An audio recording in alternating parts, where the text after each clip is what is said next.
목사의 아침 묵상 2025년 12월 21일 주일 아침입니다.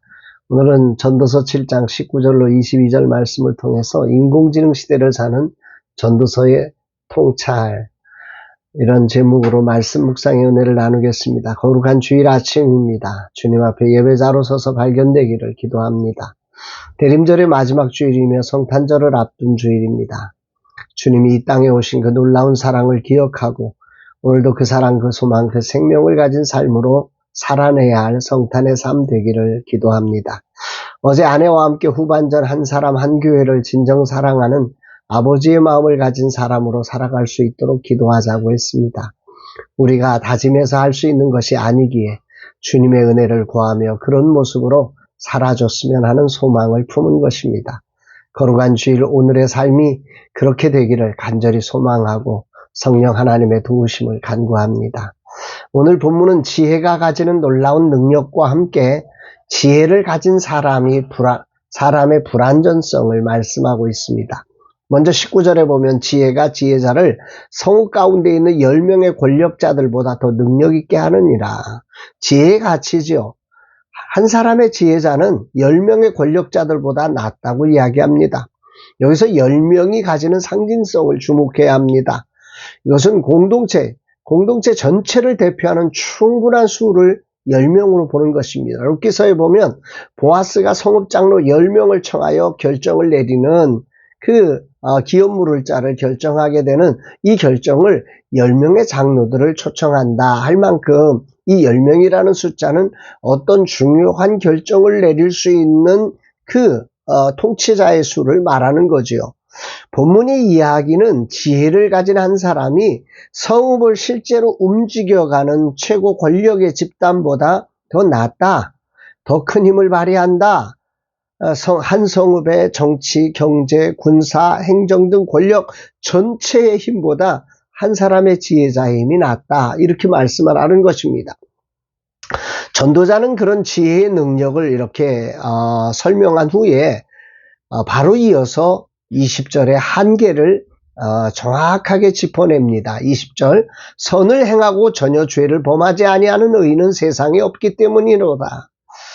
전도자는 지혜가 그렇게 뛰어나지만 그러나 그런 지혜를 가진 인간은 선을 행하고 전혀 죄를 범하지 아니하는 사람이 한 사람도 없다. 의인은 없나니 한 사람도 없다고 했던 바로 이 인간의 절대적 한계를 이야기하고 있습니다. 아무리 지혜가 있어도 선만 행하고 죄를 범하지 않는 인생이 없다는 거지요. 인간의 지혜가 놀랍지만 그 지혜로 인간의 죄를 어떻게 할 수 없다, 이 얘기를 하는 겁니다. 그러니 스스로 완전한 것처럼 착각하지 말고 다른 사람에게 좋은 말만 들으려고 하지 말라, 이런 의미로 21절 22절을 마감하지요. 또한 사람들이 하는 모든 말에 내 마음을 두지 말라. 그리하면 내 종이 너를 저주하는 것을 듣지 아니하리라. 너도 가끔 사람을 저주하였다는 것을 내 마음도 알고 있느니라. 사람들의 말에 너무 그렇게 살면 너는 언젠가 너를 저주하는 소리를 듣게 돼. 왜? 우리는 완전하지 않으니까. 우리도 누군가를 불평할 때 있잖아. 그게 모든 사람이 똑같아, 이런 얘기죠. 한마디로 참된 지혜라는 것은 자신의 과대평가를 버리고 겸손히 하나님 앞에 자신의 한계를 발견하고 그분을 경외하는 삶을 살아간다는 거지요. 지금 시대는 인간의 지혜가 극대화된 세상이 되었습니다. 인공지능을 중심으로 해서 인간의 지식과 지혜를 통합하며 엄청난 속도로 세상을 바꾸어가고 있습니다. 이 지혜는 실제로 10명의 권력자보다 더 낫다는 말을 명확하게 증명하고 있는 시대이기도 합니다. 이런 세상을 살아가는 우리에게 주님은 뭘 말씀하시는 것일까요? 나름 지혜를 가지면, 특히 10명의 권력자가 어찌하지 못하는 지혜가 있다면 인간은 필연적으로 자신을 절대화시키는 자리에 서게 될 것입니다. 교만해지는 거지요. 그리고는 다른 사람이 자신을 어떻게 말하는지 귀를 쫑긋하며 듣기를 즐겨할 것입니다. 칭찬하는 소리에 귀가 활짝 열려버리는 거지요. 자신을 향한 댓글창에 귀를 기울이면서 눈을 주목하면서 스스로 우쭐해지는 것이 인간의 모습입니다. 나는 정말 초라한 지혜를 가지고 살았음에도 이런 실수를 연발하며 살았습니다. 그러니 탁월한 지혜를 가진 사람은 아마도 정신 차릴 겨를도 없이 엄청난 이런 어리석은 모습을 택하게 되고 그 속에서 상처받고 그 속에서 좌절하는 이런 일들이 있을 겁니다. 이제 저는 초라한 지혜조차도 무력해지는 시간을 맞이하고 있습니다. 만약 여기서 나의 한계를 알지 못하고 진정 하나님을 경외하지 않고 사람을 사랑하지 않는다면 나는 그야말로 아무 흔적도 남기지 못한 채 흩어져 버리는 그런 휴지 같은 인생을 살게 될 것입니다. 분명한 사실은 오늘의 시대적 문제는 인공지능으로 지혜가 커졌다는 사실이 아니라 그 지혜 앞에서 인간이 겸손해지지 않았다는 데 있다는 겁니다. 오늘 주님은 내게 나의 한계를 분명히 알고 겸손히 하나님을 경외하며 영혼을 사랑하는 자로 살아가기를 말씀하고 있습니다.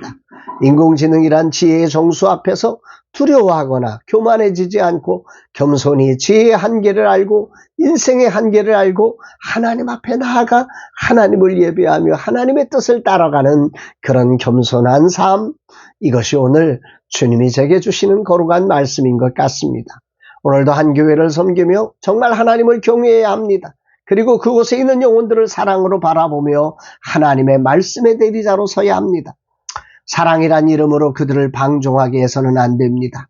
인간의 분명한 한계를 알려주고 하나님 앞에서 그들의 존귀함을 말해주어야 합니다.